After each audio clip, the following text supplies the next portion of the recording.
เรียบសួរបាទយើងបន្តពិនិត្យមើលទៅលើធ្នាក់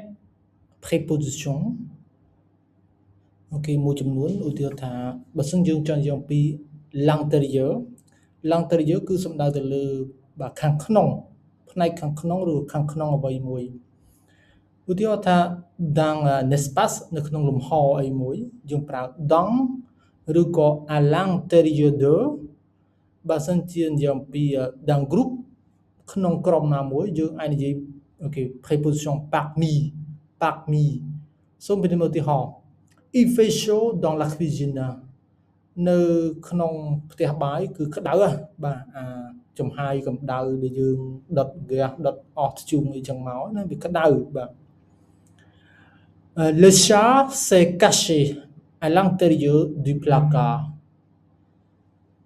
មានន័យថាឆ្មាគឺវារត់ពួនណាវាពួនឬក៏វាលាក់ខ្លួននៅក្នុង placard អាចនិយាយថាជាអូខេថតជាទូតាំងអីផ្សេងចំណុចបន្ទាប់គឺ elle est heureuse parmi ses amis មានន័យថា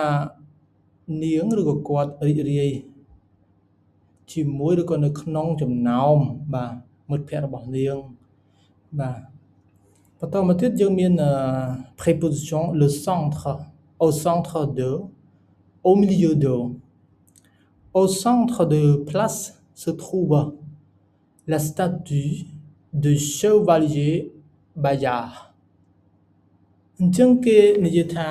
នៅចំកណ្ដាល au centre នៅកណ្ដាលក៏បានដែរនៅកណ្ដាលបាទde la place អាចថាទីតាំងអីមួយបាទកន្លែងណាមួយមានរូបសំណាក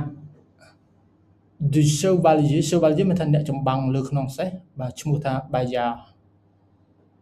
au milieu de គឺមានថាកណ្ដាលដូចគ្នាដែរ